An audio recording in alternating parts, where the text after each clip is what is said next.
We are live. Welcome back to the Vikings Territory Roundtable, episode 25, I think. I hope that's not wrong.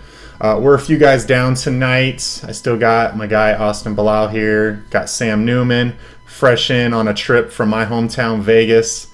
Still managed to make it on the show. We appreciate that. All right, guys. So not as fun as it was last time we were here, last Sunday or Monday. Vikings fall 26-9 to the Steelers at Heinz Field. As you guys know, it was announced probably an hour or two before the game. Bradford wouldn't be able to start due to a knee issue he's been dealing with this week. Not believed to be anything serious, but I guess just still a little too sore for him to get out there. Team didn't want to risk it, whatever the reason was. Case Keenum was the starter today for the Vikings. So as you can imagine, the offense didn't perform as well as it would have with Bradford in. The defense kind of did its job more or less. Managed to hold Le'Veon Bell to just 87 yards on 27 attempts. That's good enough for 3.2 yards per attempt, which is obviously pretty good. Rhodes held Brown to just 5 receptions, 62 yards, no touchdowns. Can't really ask much more from Rhodes than that. So defense kind of held its own, but continued to shoot itself in the foot with penalties, as did the offense. So we're going to spend a little time recapping the game tonight with our skeleton crew. We're going to be taking your guys' questions in the chat as usual.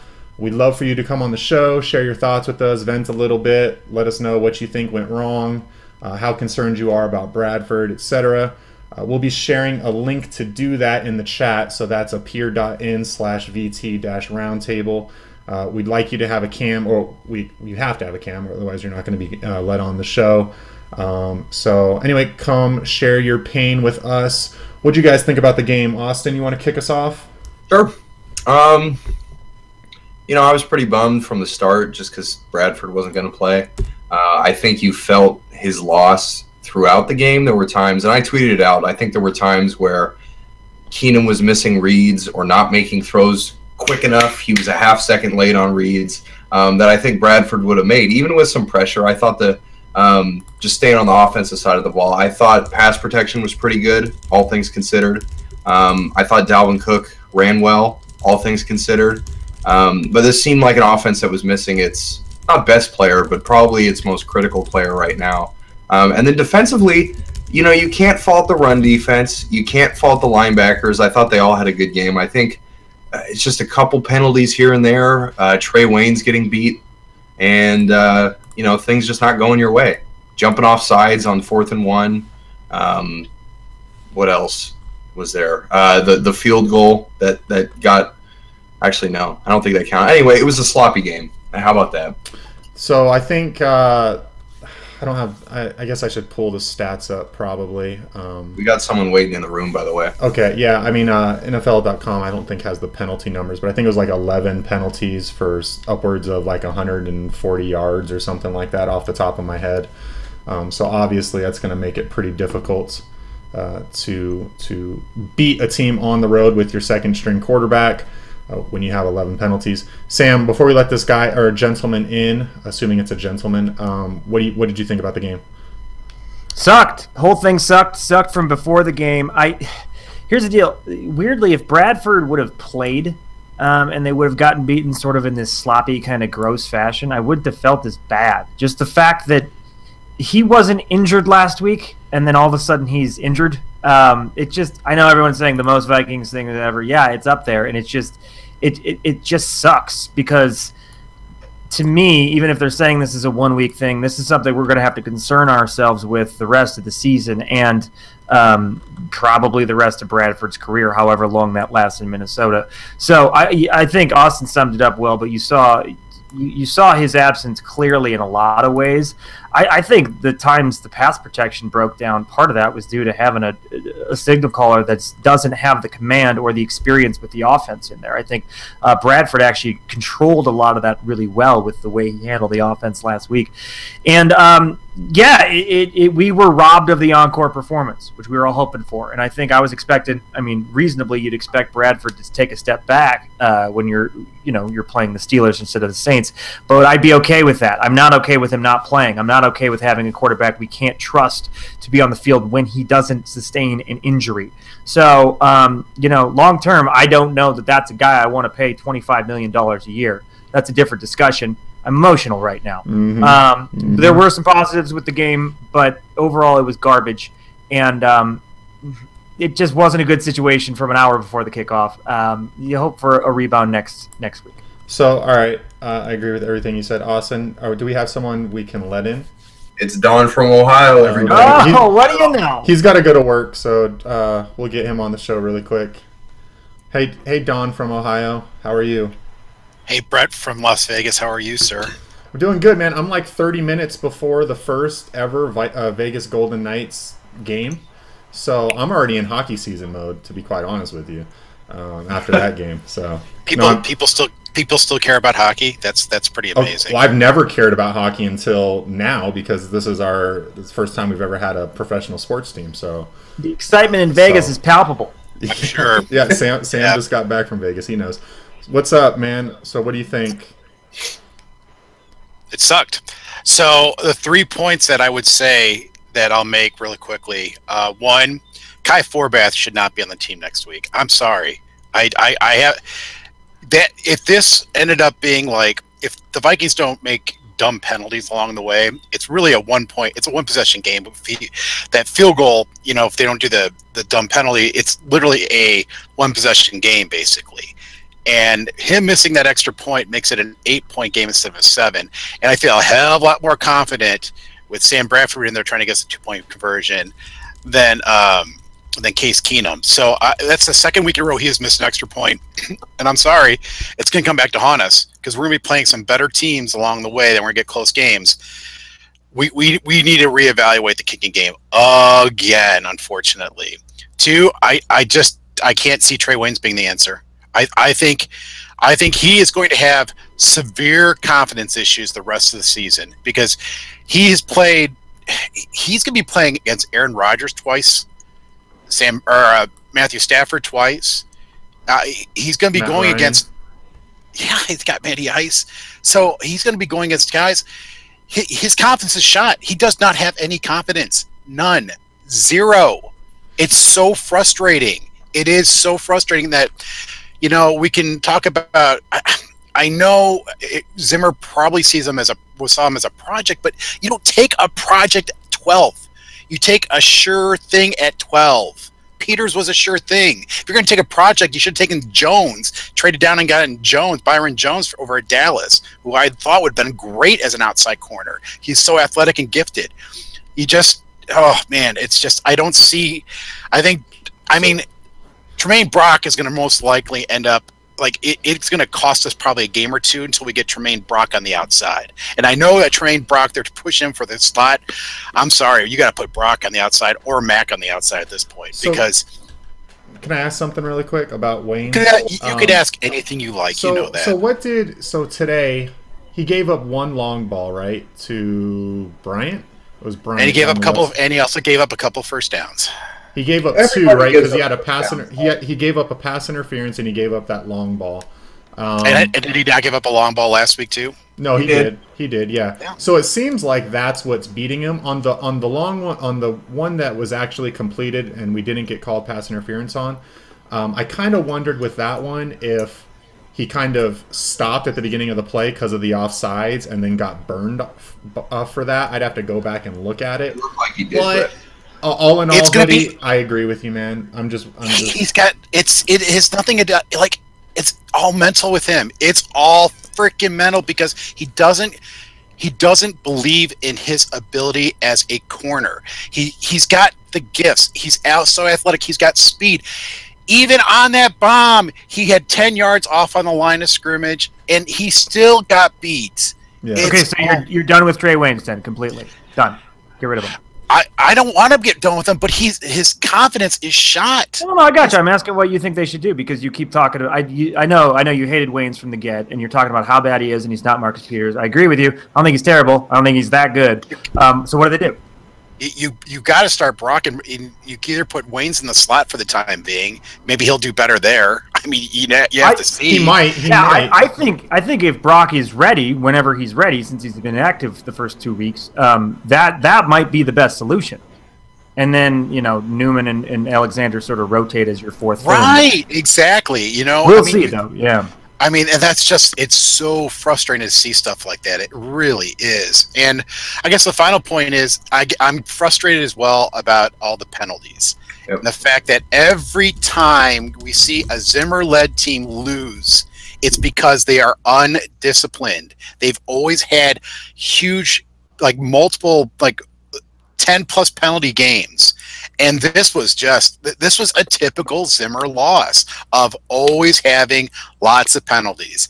And again, we saw it. And don't even get me started about the fake field, the fake punt, which was just a really bad idea. And Zimmer, they had to say his press conference, he refused to talk about that as well.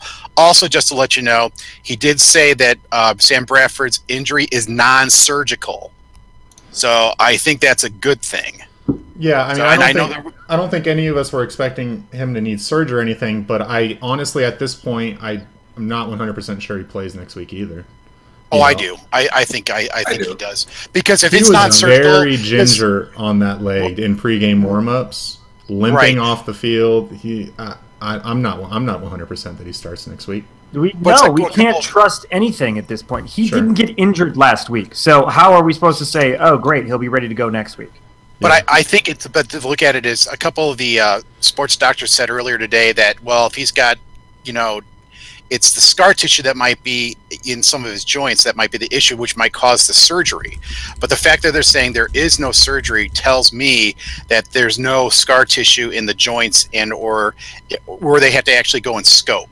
So to me, that's a good sign. So that, maybe he's going to need rest, and if that's the case, I mean, at this point, it's just, it's not a great knee, and we've all known that, so he's taken some hits on it. But again, I know everybody's concerned. It was non-contact. It's a non-contact injury, but it's not like we've lost him for the year. I mean, I think the worst case scenario, probably 2 weeks. And that's the absolute worst case scenario. I see it, but then again, if he comes back and there's that still ain't hampering, worst case scenario. You're kidding yourself if that's your worst case scenario. For 2 weeks, as a Vikings fan, that's your worst case scenario. Is Sam Bradford misses 2 weeks? If he misses 2 weeks in a row like that, yeah, because you know why? We'll have Teddy back soon enough. That's the thing. I mean. I believe that when I believe that when I see it. Also have a guest waiting. Yeah. So I gotta get to work anyway, so right, I'm out, guys. We appreciate you stopping by. By the way, thanks, I'm glad you got rid of the loose change in BJ and Drew. This is so much better. That's really what it was about. Yeah, thank you. It really was. I'm glad you got rid of the trash. Take it easy, guys. All right, bud. All right, we got another person waiting to get in. Yep, I'm gonna let him in now. Hold on, did I just see someone say we shouldn't tank in the comments? What's happening in the comments right now? Are we talking about tanking this season? There's some good stuff in the comments right now. Okay. There we are. What's up, sir? How are you? Good afternoon, guys. Good afternoon. What's your name, man? Give me a second here. I got to turn up the volume. I just want to make sure I wasn't doubling up on my volume. No problem. Did I see someone say we shouldn't tank in the comments? What's happening in the comments? Yeah, can you got to mute the YouTube video too. So I'm gonna go ahead and mute you for a second, buddy, and make sure you close YouTube while you're in here. I guess that'll be a general note for everyone moving forward. Otherwise, you kind of get that echo effect. You good? I just muted. What's your name, man? Give me a second here. I gotta turn up the volume. I just want to make sure. Big echo. Yeah, we're having all sorts of issues. Brent, you got to mute that, man. I did. I muted it. I'm still hearing it.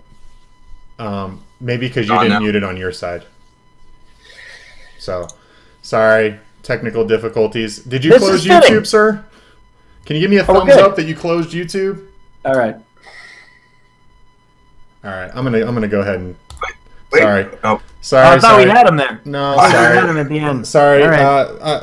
Yeah. So if anyone comes on the show, make sure you close YouTube, please. Otherwise, you kind of get that echo effect, and that's not ideal.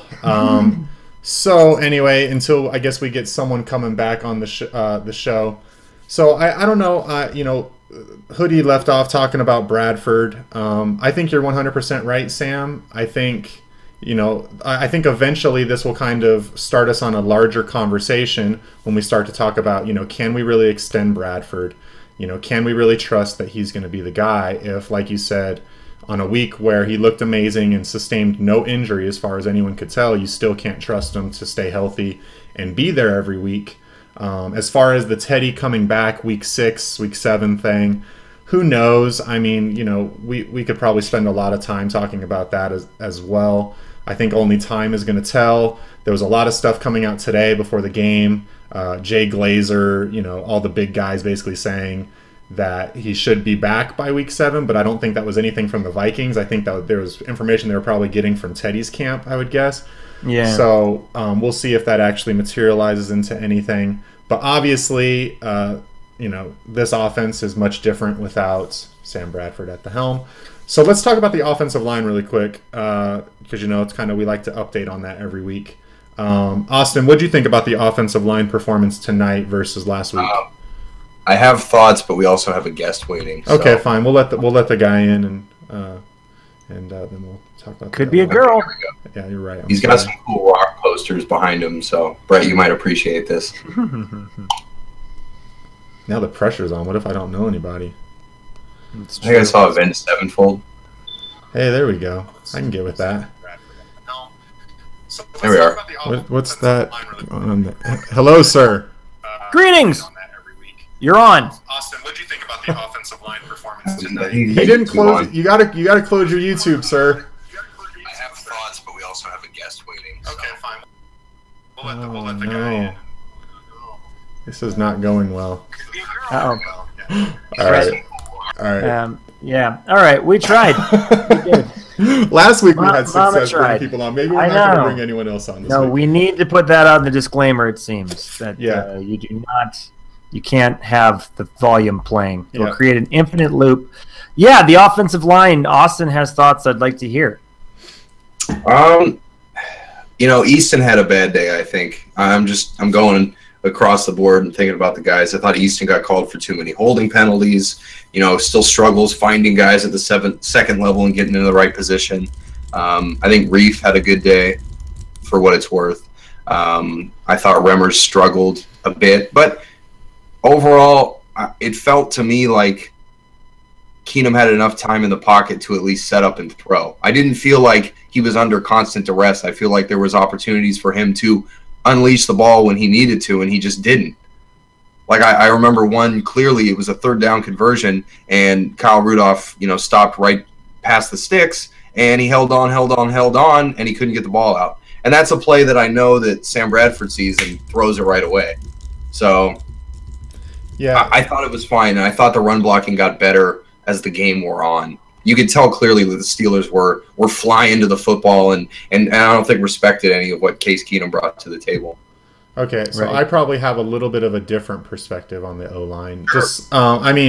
Okay, so I'm not going to go. I don't think it was completely awful, like 2016 awful. It obviously wasn't as good as it was last week.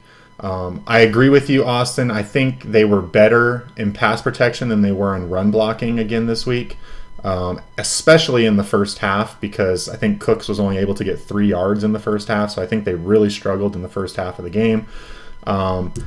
However, I kind of agree with you that I think there were moments where it looked like maybe had Keenum navigated in the pocket a little bit, he could have bought himself a little bit more time, and I don't think he was really good at that. So I do put some of that on Keenum as well. However, I think Remmers had a pretty rough game.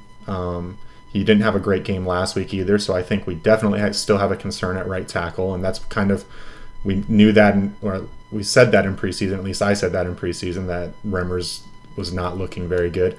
And I also think Easton really struggled tonight as well. Continues to kind of show that he can't really block in space a lot of the times. Like there was a screen pass where he just completely whiffed on a block, and had he made it, it probably would have gone for a first down. He's done that a few times as well.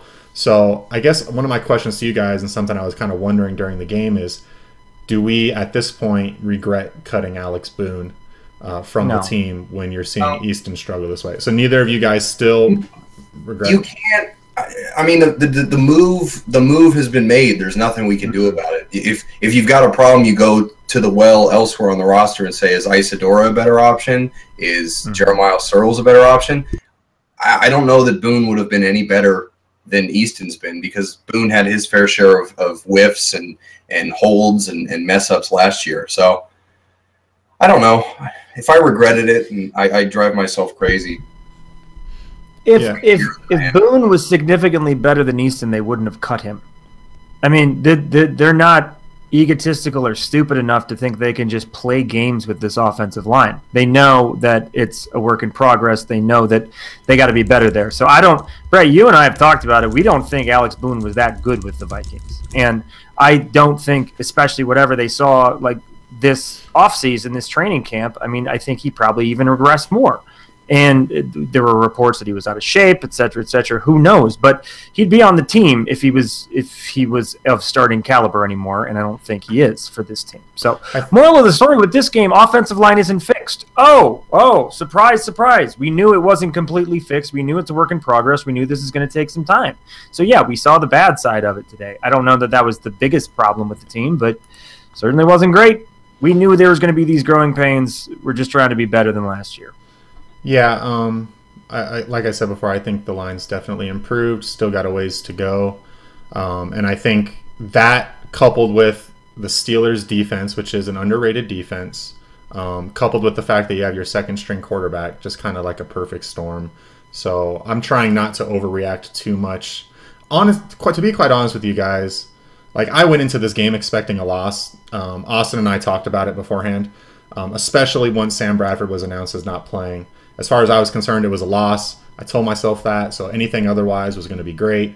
And, I think you could basically take everything that happened on offense today and throw it in the garbage can, I think, more or less, because the ripple effect that's caused when Bradford doesn't start. All right, I'll stop rambling. We got somebody coming to waiting to get on the show, so go ahead, Austin. Throw them in. This should go well. I saw Adam Patrick, but he disappeared. Oh, come on. What a bummer. It says two people waiting to get in. Hey, brother. Hey, how you doing, man? Doing well. Sorry, can you remind us of your name? I'm sorry, I'm awful with names. It's not you. That's right. Andrew Simmonsma. Andrew, what's up, man? How are you? Doing well. You rocking the Jared Allen today? I am, yep. Right. Number Classic. 69. There we go. So what'd you think, man? Yeah, it was a really rough game. Not a whole lot of good coming out of it.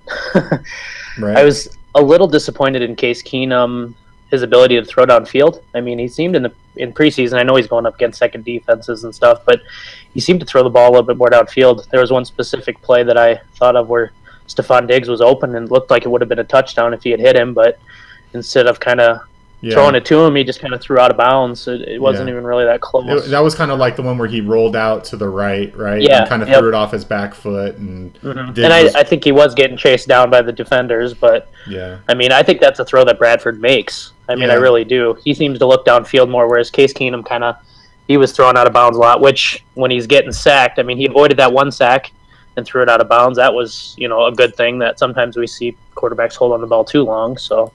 Right. So yeah, I agree. I was actually really I think that's a good point. I was disappointed in Case Keenum too. I mean, we knew there was going to be a fall off before Sam Bradford, but like the fact that he looked hapless out there for most of the game, it's disappointing. You should be able to put together a few drives as a backup quarterback to do something. Yeah, the Steelers defense is good, but he looked unprepared for that moment, and that's disappointing. Yeah, definitely. And I think he had more protection in preseason, honestly. I mean, he was getting just chased down today terribly. And I think that just shows, maybe the New Orleans defensive line wasn't as good even as we gave them credit. Well, they got rocked today by the Patriots. Surprise there, right? Hey, that was going to happen to anybody who was playing. 3 touchdowns in the first quarter. Yeah, that was pretty bad. Yeah. Yeah, Patriots coming off a loss is something I do not want to be a part of. Exactly. Yeah. So you got any questions for us, man? Or anything? Not really. Okay. Not really any questions. Just kind of thoughts on the game. So okay. I guess What did you think about Barr and Kendricks today? I mean, they looked like they played a decent game, but Barr seemed a little bit slower. Maybe, I don't know. I thought Barr looked okay. I don't know, man. I still don't think he's to his rookie year levels yet, but I thought he made some plays today that looked pretty good. There was a really confusing play where he was basically covering the receiver, and the receiver he was like hugging him, and the receiver still managed to make the catch. I was kind of like, it looked like there might have been a little push off there, which of course wasn't called on us, but later called on Diggs down the field. Typical Viking stuff. But hey, Andrew, we're going to let you go, man, because we got another guest waiting to get on. But we appreciate you stopping by, and hopefully next week when we see you, it's on better terms, and we'll be celebrating. Definitely. Okay? I'll be at the game. So. Oh, okay, man. All right, we'll have fun. Thank you. Yep. All right. Adam P. in 3, 2, 1. Yeah, baby. Wow, look at this. There he is in the flesh. On time. What's up, Adam? Can you hear us? Hey, what's up? How are you? I'm good. How are you? Good. We've never actually officially met before. For those of you that don't know, this is Adam Patrick, former writer for Vikings Territory, now writes for the Viking Age. So we are happy to have you, man. Thanks for stopping by. What's up? So what do you think? That was a rough day. Yeah. Rough day. Anything in particular that was especially rough, or anything you want to talk about? Any questions or anything like that, or? I mean, I'm kind of wondering why they went away from the run.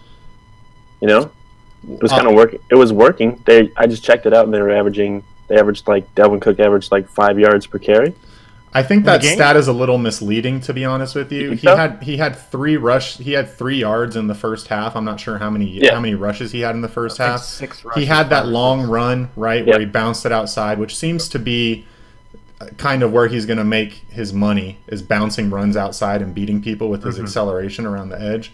I think that might be skewing the stats a little bit, because I definitely didn't. But that counts. I never understand when people say that. No.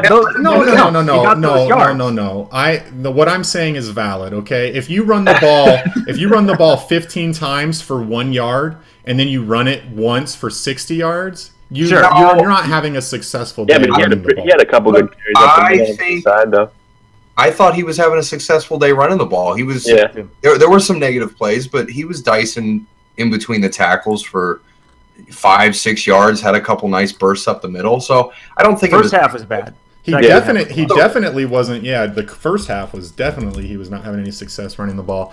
All right, so Dalvin Cook up the middle for 7 yards, 8 yards, -4 yards, 1 yard, 1 yard. I mean, they probably went away from it because of all the -3 yards. So right. Okay, but if you're gonna say the long runs skew the average towards the longer, then those short and negative runs will disproportionately throw it off. To bring the average down. So it's like no matter what, you got an average. Well, okay, I think the average, I guess, is a pretty crappy way to talk about how. The performance a running back had, maybe, is my point. Because, that's fair. Yeah. So I don't know.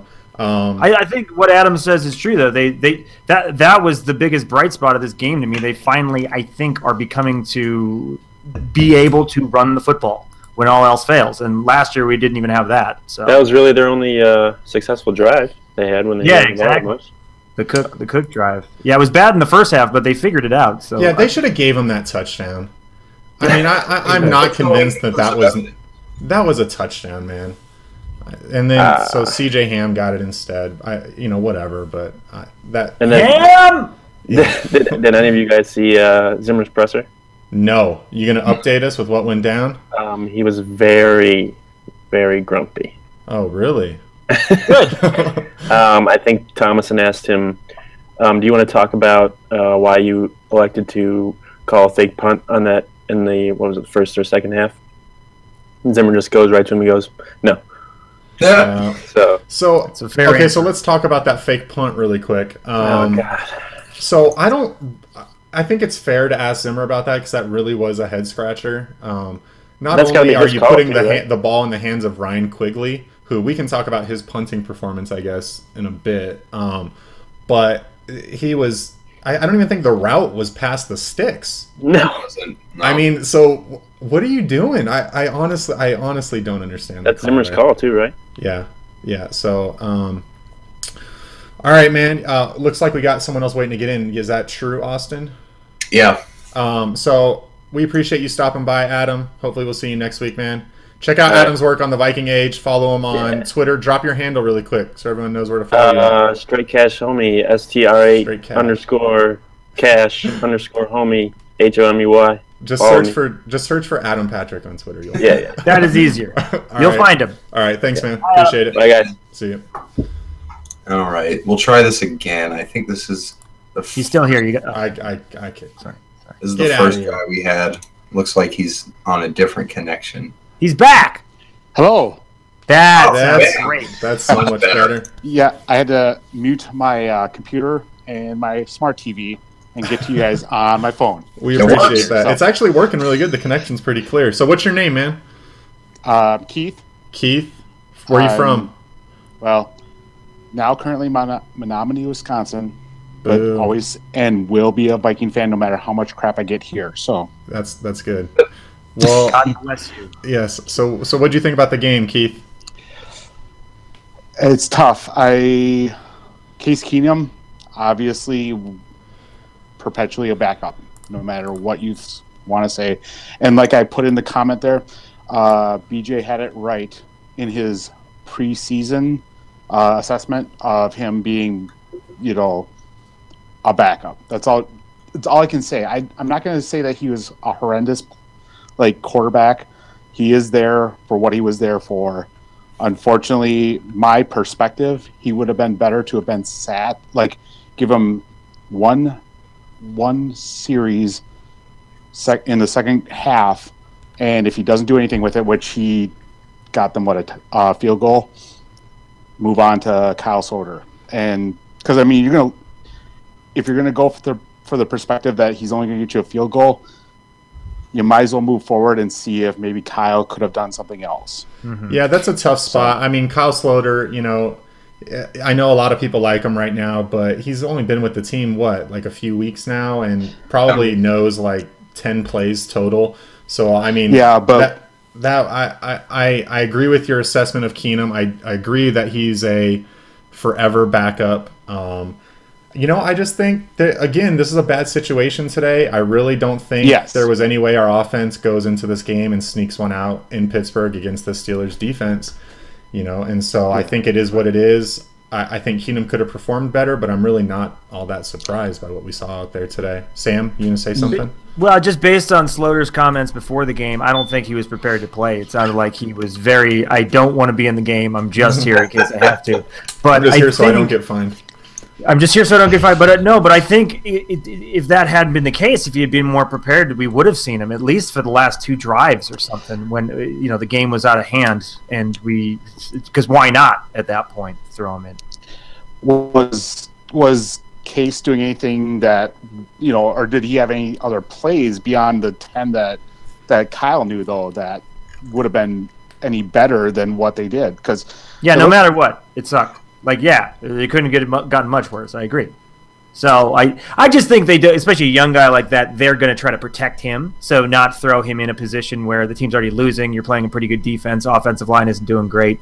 And I'm assuming, especially since if he's their developmental guy, they are most concerned about the future with Sloter. Mm-hmm. Otherwise, I think we would have seen him. Yeah. My only concern with him is the Broncos kept Trevor Siemian and Paxton Lynch and didn't want him. So. And brought in Brock and let him go. Oh, that's right. But a lot of Broncos fans were pretty upset with that, and there was a lot of clamor of people trying to get Sloter.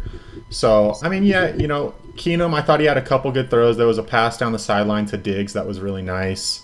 Kind of over the shoulder, put it only where he could catch it. And that one to Rudolph, I'm not even sure I'll give that one to Case because it's probably a bad throw that Rudolph, really had to go up and get, and a miracle that he caught that one. So, yep, I mean, Keenum struggled today. He's a backup QB. I don't think anyone thinks the Vikings are going to go anywhere if he's the long-term starter for this team. So let's all just cross our fingers and hope that's not the case. So, and granted, I was going to say quick. Yeah. Granted, I would give obviously the one touchdown that Antonio Brown scored on Xavier Rhodes, take that for what it's worth. I mean, when you've got an all-pro wide receiver, even though it's an all-pro corner, basically it's one mistake is always going to be put on top of the corners. So wait, sorry, what did you say? I don't think Rhodes allowed Rhodes didn't allow a Brown touchdown today. It was or was Rhodes that, basically shut Brown down more or less, Yeah, for a he long. he did, but a couple of long catches. It was what's his name? The fast guy for the Steelers. God, I'm blanking. Brian, thank you. But that he wasn't beat Waynes, on Rhodes. right? Yeah, he beat Waynes. Yeah. Down the field. Maybe I'm mistaken on Rhodes that had a good game. Anyway, man. All right. Well, we appreciate the comments. We're gonna let you go. Drop by next week, hopefully. That's cool. Let me say goodbye. All right. Well, we appreciate you stopping by. Shoot, and that kind of threw me off. What was I gonna say there? I think Rhodes had a tremendous game too, Yep. and the point he was making about Antonio Brown is spot on. I mean, this is, in my opinion, the best receiver in the game, and so. Sometimes we're like, oh, Rhodes got beat on that one play, whatever it was. It's like, well, yeah, the other player is going to win a couple reps. I mean, that's going to happen. But if you can limit him the way Rhodes did today, you can't ask for anything else. And the stat lines for Brown is better than it actually was, too. Yeah. Exactly. The long ball that I think he had that was like for 30 yards was actually when Rhodes was out of the game, because Rhodes is also dealing with an injury, so let's not forget that. Something I wrote down that I wanted to talk about while we're on Rhodes. I'm a little disappointed that he was kept on the field as late as he was in the game today. He was dealing with an injury already, and then he was on the field with like 3.5 minutes left, down by 2 scores, and he re-aggravates his injury, it looks like. He has to be taken off the field, and then he comes back in, I think, a little bit later. But to me, I think the game had gotten to a point where... That was a different injury, Brett. Well, what do you mean? What, he injured something? He wasn't taken off for his hip. He had a stinger. Oh, okay. Well, either way, I guess your star elite corner is dealing with an injury, and he gets re-injured late in the game, and then you put him back out there when there's really no reason for him to still be out there. So I really didn't understand that. And seemed like there was a weird cornerback rotation in general tonight. I kind of didn't understand how they were moving Neumann around. Like sometimes Neumann was on the outside, sometimes he was in the slot, and then Alexander would move outside, and then Rhodes would go off the field, and then they'd both be outside. Like it just seemed like there was this weird rotation going where I think when you have guys against like AB, you expect Rhodes to just be on him perpetually. Don't put anyone else on him. But anyway, all right. So if you got some questions, drop the questions in the chat. If you want to come on the show, I will drop the link in there again. What do you guys think about that Robeson offsides? That kind of torpedoed that drive early in the game, Austin? Yeah, I mean, that's just undisciplined play. I think that's kind of indicative of the whole game. Holding down the field, jumping off sides, lining up incorrectly on special teams. I don't know if that was like the opening of the floodgates, but it was definitely kind of symbolic of how the rest of the day was going to go. Yeah, because it was a competitive game. It was what was it, 14-3 at one point? Could have been 14-10, but I don't know. Yeah, it's a throwaway game. I think anybody, the three of us on this call, looking at the schedule, would have said this is a loss, because you look at the schedule and you predict wins and losses. The circumstances of which it happened might suck, but we're 1-1. It's not the end of the world. I don't think there's anything here outside of the situation at quarterback that makes you want to say time to panic, because Rhodes played well, Barr looked good, Kendricks looked good. I thought the defensive line did a good job. I don't know. Yeah. I'm not ready to panic. I'm just like, I'm tired. You know what I mean? I'm just like exhausted. I was exhausted after the Saints game from being happy, and I'm exhausted after this one from is Sam okay? Is Teddy gonna be back? How's Keenum? This, that, I think what's the most exhausting part is just, this is Vikings fandom at its core, right? Like, you come out, blow up the Saints, Bradford has the performance of his career, and then no one touches him, and his knee starts hurting, and so he misses the second game, and now we're 1-1, and everyone's probably going to overreact the opposite direction after this game. Just like I was kind of cautioning people not to overreact after the big win last week, I'd say the same thing about this week. Just like Austin said, throw the game in the trash can. Next week we have the Buccaneers at home. Hopefully Bradford will be back. The defense still performed well. We just got to get on top of these penalties and keep the Vikings from shooting themselves in the foot, and I think we'll be okay. So something I want to ask you guys really quick. I was hitting up our guy Adam Warwas through the game. He wasn't able to make it, so I want to get his takeaways because I always value what he says. So his few takeaways. The first one was that we identified special teams as a problem in the offseason, and I'm sorry, not the offseason, in the preseason, and he felt the special teams performance was a big factor in today's loss. Missed extra point, which we talked about earlier on the show. We had that awful fake punt.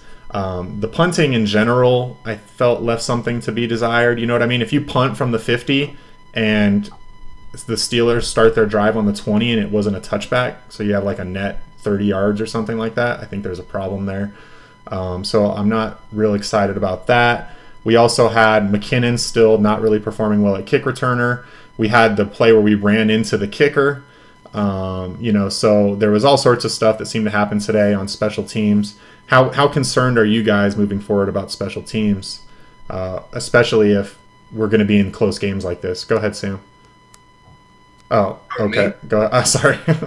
Thought you were pointing because you wanted it. I think special teams, kind of like an offensive line, you've got to establish rhythm with every specific team, whether it be a kick returner, signaling his wall or his personal protectors to go, setting up blocking lanes, things like that. I think we're kind of seeing the growing pains of figuring out who needs to play where, and guys like McKinnon. And it's not going to be fixed in one game, right? I know last week McKinnon, we said, he's still learning the position. He's not going to suddenly be a good kick returner 2 weeks in. It's going to take some time. So I think for the immediate next few games, it's going to be a problem.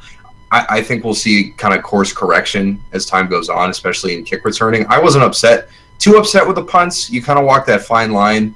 I don't think Ryan Quigley is an elite punter who's going to pin people back, at the 2-yard line. We have to live with it. I mean, Kai Forbath's a problem at PATs. I'll say that much. Yeah. I don't know. It's just one of those things. I can see special teams performance as a whole. I think that's kind of what Adam's indicating as well, is that maybe this could come back and bite us in the butt down the road. Today, I don't think it probably made that huge of a difference. I don't think it's why we lost necessarily, but later in the season, maybe close divisional games, we need special teams to step up, especially if we're not going to have great quarterback play. What's up, Sam? Yeah, on this topic in the YouTube chat, PrimeZilla2598 mentions that McKinnon should just take a knee sometimes. I agree, Jarek. It's okay when you're 7 yards deep in the end zone. Just take a seat, buddy. Sometimes I wonder, is he being told to just bring it out always, or what? It's a good question. Yeah, it's a good question. We don't know what they're being told, but it hasn't worked as much as it has not worked so far by a wide margin. So maybe time to re-examine that. I don't know. I don't even know if he's the best guy to be returning kicks, to be honest. I mean, he's never been an elusive. He's not even an elusive running back. You know what I mean? So to expect him to be elusive on kick returns. He's never really been good at making people miss in space either. That's kind of always been a knock against him, is that you have this super athletic guy that has this crazy spark score and has all this agility and can lift all this weight, so he's supposed to be this athletic freak, but he kind of has a hard time making people miss in open field. Agreed. So I'm not sure. I think they're comfortable with the ball in his hands. Yeah, maybe that's what it is. They're comfortable. He's not going to turn it over, and he can be explosive. Yeah. And I think that's part of it. And like Austin said, it's very early on in his career as a kick returner right now, his kick returner career. And we're going to, we'll find out probably 7-8 games from now whether this thing is progressing in the right direction or not. And so maybe he's not the right guy. I mean, I would still think Rodney Adams would be a candidate for that at some point. I don't know. Yeah. So what did you guys, I wanted to get your guys' opinion on the defensive line.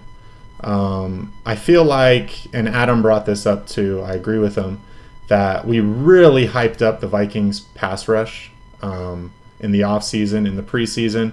I feel like they've been good at getting pressure on the quarterback, but and I'm not ready to say they've been bad. I just don't think they've lived up to the hype to this point. Would you guys agree with that, Austin? I don't think they were ever going to live up to the hype of being world wreckers like we've all said they were going to be. I thought they had pretty. Again, I'm not gonna be Mr. Positivity all the way around, but they were in Roethlisberger's face a lot of the time, and they didn't convert those into sacks. But Roethlisberger's also 6'6", 280, just a big old country boy. You're not. There were times when they were trying to bring him down, they couldn't. So. I don't know. I thought Everson Griffin played well. Donnell Hunter's been surprisingly quiet this season. I don't know where he's been. But there was consistent pressure today. I'd be curious to see what someone like PFF says in terms of how much they were in the backfield. Yeah, I think they gave Hunter a really great grade last week. I'm not sure I agreed with it. But does he even have a sack on the season yet? No, I don't think so. Yeah. But the secret's out about Danielle Hunter. Everybody knows he's not catching anybody off guard anymore. They know how good he is. They know he's probably, as a pass rusher, close to Everson Griffin's level at this point, and so they're paying attention to him. So that's what's going to happen. But the flip side of that is that opens up opportunities for other guys, and so that's why this defense is supposed to. The defensive line as a whole is so exciting, and I agree with Austin that the expectations were so high. It's going to be difficult to reach them. My expectations were high. My expectations were for a historically great defense, and they've been very good through 2 games. I don't know if they've been historically great, but you're just not going to reach those. I do think that they've been a little willy-nilly with the defensive tackle position, and they're just so loaded at end. And D-tackle is, you have one of the best players in the game in Linval, but aside from that, nothing great, especially with Jaleel Johnson not apparently ready to contribute yet. And that, I think, affects the run defense mostly. But I don't know. We still need more time for this. The defense, in my opinion, wasn't the problem today. Defensive line, defensive backs, anything. And it wasn't the problem week 1. So. Just penalties on defense was the problem. Well, right. Penalties, and it was terrible. For that reason, again, I'm not trying to be all rosy about this because it did suck. It was a crap game, but I feel like the penalties, there were so many of them, so many bad penalties. It's an outlier today. So this isn't going to be something we'll have to worry about on this scale just because it's not sustainable. It's just statistically an outlier. Now, if they continue happening, the dumb penalties continue happening, then we'll worry. But they're not going to be this many, probably in the game. Okay, so I don't know, guys, whatever. I'm ready to be done talking about this game. Put it in the trash can. Move on. Let's just finish it up. I want to get your guys' let's do a game ball, and then what's the opposite of a game ball? You take something away from them instead of giving them a game ball. What would you call that? Doghouse. Put them in the doghouse. There we go. Zimmer's doghouse. So I want a game ball from each of you, and I want you to put someone in Zimmer's doghouse. Go ahead, Austin.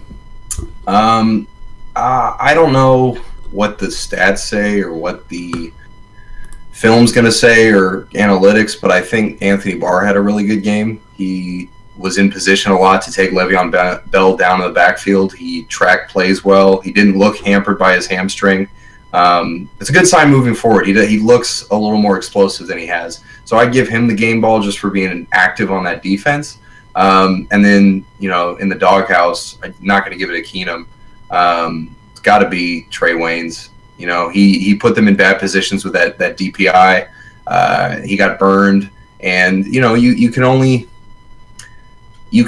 be so tough in goal-to-go situations for so long. Like we saw it last week, they gave up some chunk plays to the Saints and held tough. But when you're on the field as long as they were against the Steelers, that puts your team in bad situations. And it's not. And the Vikings like to play complementary football, so you're really putting everybody in a bad situation when you do that. And you're on the road too. I think that makes a difference too. That red zone defense, I feel like it's a little bit harder on the road. Anthony Barr led the team in tackles, so I think that's fair.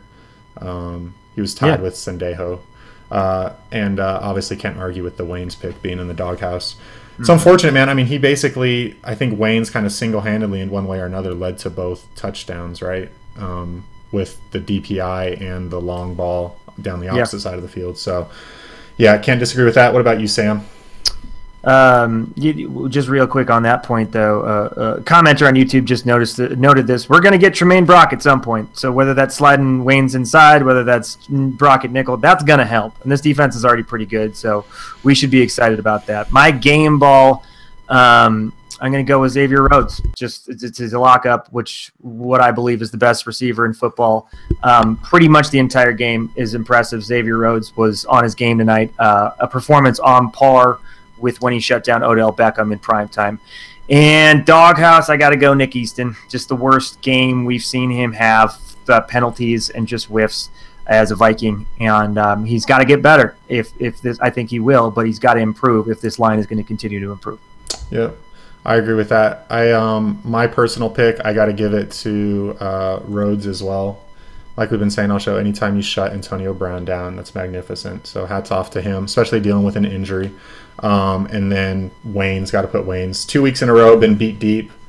Got to figure out what we're going to do there. It's becoming a liability at this point. I love Waynes. I want to see him do well. I've been fighting for Team Waynes for a long time now. So hopefully he can turn it around. But it's getting to that point where it's like, if you don't, man. I mean, I think he was benched tonight at one point, so if he doesn't get it together, he's going to be probably not with us much longer, or at least not starting much longer, especially once Brock gets onto the field. So, all right, real quick, do you guys want to talk about next week's game at all? Anything you're looking forward to in the Buccaneers game? Vikings come back home, take on the Buccaneers. I think it's a Sunday morning game. Anything to look forward to in that game? Feeling optimistic about that one? Feeling negative at this point? Austin? I'm feeling, and I don't know if I should admit this, like I don't know enough about the Buccaneers to say one way or the other. You didn't watch Hard Knocks? I didn't finish Hard Knocks. Oh, well, you didn't. Yeah, if you missed the last episode, gotta watch the last episode. It tells you everything you need to know. They're an up and coming team. I still think Jameis Winston's like supremely talented, but has his fair share of mistakes. Their offensive line isn't a concern for them, so. Defensively, I think there's going to be opportunities at home. And I really can't say anything until we get Sam Bradford back. If it's going to be Case Keenum, let Dalvin Cook be the show. And if Sam Bradford's back, kind of get back to what you were doing against the Saints. So I'm a little open-minded about it. Hopeful, but negative if it's another Case Keenum game. Yeah, I think the team needs to decide early on this week if they think he's going to be able to make it or not, and plan accordingly. This whole last-minute change, I think really kind of throws the whole thing off. So, right. Sam? I'm actually feeling optimistic about it. Obviously, the Bradford thing really kills me too, but I think the Vikings can get a win, even if Keenum ends up starting, and I think that is a real possibility, by the way. But they're coming home. They're going to play a lot better at home. Pittsburgh is a really hard place to play. That is an underrated, tough road game to go there, Eastern time zone, and play at Heinz Field against a good team. So I think Dalvin Cook is a real deal. We all know that. I think today we actually got further proof that when everything else isn't going good, and he had a good second half like he did, that's very, very exciting for a rookie. And I don't know. I guess Jameis Winston doesn't scare me as much as he scares some other people. I didn't watch Hard Knocks, so maybe that's why. Mike Evans, I do think, is going to pose a lot of challenges. He had a monster day today, and he's a different type of receiver. And I think that the Vikings don't defend those big receivers as well. But that being said, I think hopefully Bradford plays. I think it's most likely he'll play. Even if not, defense and Dalvin at home, I think, can play you a close game. I got a good feeling. I think the Vikings are going to win. That's the only thing I'm not concerned about is Mike Evans. And Xavier Get out of here. He's a stud. What are you talking about? This is what Xavier Rhodes does. He shuts down guys like Mike Evans. He shuts down the little fast guys. The Browns and Beckhams of the world. He struggles more with those tall guys. He completely shut down. Didn't he completely shut down Dez? Oh, Jeff. Didn't he usually? A couple years ago, he shut down Alshon. He shut down Kelvin Benjamin. Also had a Kelvin Benjamin. Game. Yeah, I mean, like I feel like Benjamin. Here, Rhodes is the best. He'll shut them all down. I'm not worried about Mike Evans. I think Rhodes is. I mean, you don't have to back off your stance. I just no. That's one thing I feel confident about. But you're right. He's played very well against Dez in the past. Alshon did have one enormous 3-touchdown game when Xavier Rhodes was a Viking. I don't know if Rhodes was covering him the entire time. But yeah, no. I'm nitpicking here. Rhodes is one of the best corners in the game. Maybe the best at this point. So on this game and on Waynes, Heartbeat Hipster in the comments, don't be too hard on Waynes. He might be the only one fast enough to keep up with Deshaun Jackson next week. Simultaneous comment from Primezilla afterward is Jackson is going to torch Waynes next week. So obviously those two are disagreeing. I'm not sure what will happen with Deshaun Jackson next week. I agree I think he's actually a good matchup for Waynes. I think Waynes' that's what biggest we've been issue saying, is though, right? direction. But we've been saying, like, well, Waynes, he should be able to stop these guys downfield because that's what he's good at, right? He's not good at change in direction. Yeah. So we had a good game last week against Ted Ginn. Didn't he get beat last week? He got beat once. Yeah. He had a bad rep. I don't know. I thought he played all right last week. Rhodes got beat once today too. So people get beat. It happens. You got to roll with the punches sometimes. You can't. That's a great point, because this is what I always think is we just sit here and complain during these games and why isn't this happening? Why isn't those other guys are trying to win too? They also get paid on the other side, and sometimes they just win. Sometimes they win a matchup, sometimes they win a game. Those guys want to win. Right? They're all professionals, man. Sometimes you're just gonna get beat, and you just gotta tip your hat. It happens. Like I go into a season, and before every game, I get nervous and my heart races, and I go, we're going to win this game. You convince yourself that you're going to win 16 games. And then after games, we wonder, well, why did they lose? What happened? We're not supposed to lose. Like, it's just part of it. Being a fan is so irrational sometimes. You convince yourself that we're going to win 16 games. I do, because I am Mr. Positivity. Hey, so can you finish us off with Austin's positive take going forward? I just want positivity. That's a why good we idea. should be Austin's excited about positive this. take going forward. Feel good about this team. I think as long as you've got Dalvin Cook, the Vikings can. I don't want to have too much of a blanket statement. God, you're taking way too long with this positive. Take your shot. I have been thinking about something, and it's going to be controversial, I think, for a while. But I do think that Dalvin Cook is going to bring the Vikings more team success than Adrian Peterson ever did. How about that? Because he's just a better fit. It doesn't have to be the offense built around him for him to succeed, type of thing. I think him being there is beneficial to the running game, but I think it's beneficial to the whole team. And I think he's going to have a better rookie year.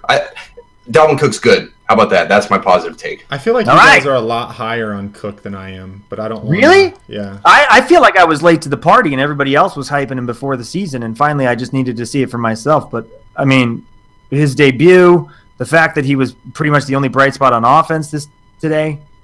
But he wasn't, though. What do you mean? He wasn't really a bright spot. He had 3 yards in the first half. Okay, so it was a bad half for the entire offense. And then he not single-handedly, but was the main point in that one touchdown drive to keep him in the game.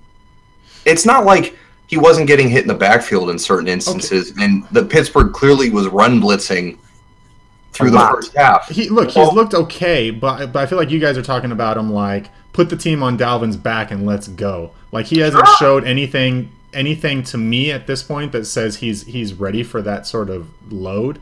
He's dropped 4 receptions. Do we want to talk about that? He dropped another one today on a screen pass that probably could have gone for 20, 30 yards. So I'm not putting him in the Hall of Fame. The only reason I'm saying that when I say defense and Dalvin is because, like, today there was no pass game for much of the game. And so it's by necessity more than anything else, and it's encouraging to me when, as a polar opposite of last year, the run game is the one thing that's working. It's encouraging to me because of how much that run game, I think, is improving over last season because of investments made in the offensive line, yes, but also because of a very well-prepared rookie running back. And I think these are his first 2. It's not like I think he's the best running back in the NFC at this point, but first 2 games, I think you have to be very encouraged with what you've seen from a rookie in Dalvin Cook. Sure, I guess. I guess I'm just not there. I get there. I'll try. Maybe he'll be better next week. Come to Denver. I'll buy you drinks. I'm going to end the episode on something positive. I think that just like last week, we were preaching not to get too overexcited about that huge win. I think this week we just need to take a breath, realize what we were up against, a good team on the road, last-minute change in quarterback to Case Keenum, an anomaly of a bunch of penalties, and an otherwise good performance from the defense. I think there were positives today, and I expect the team to bounce back next week if we have Bradford behind center. So with that being said, let's just go ahead and wrap this up. Appreciate you guys joining me, especially you, Sam. Got off the plane, came straight on the show. That's dedication to the Roundtable. We love that. And I love the Roundtable. We love everyone watching the Roundtable still right now. Appreciate you guys for stopping by. Appreciate everyone that came on the show. Next week, it's going to be interesting next week. I'm going to be live from San Jose with Austin. Yeah, so we're still trying to figure out how we're going to do this, but we'll make it work somehow. So make sure you join us next week where we'll be recapping the game after the Vikings-Bucks play Sunday morning. With that being said, share, like, follow, and we'll see you guys all next week. Thank you. Thanks, everyone. All right. Thank you.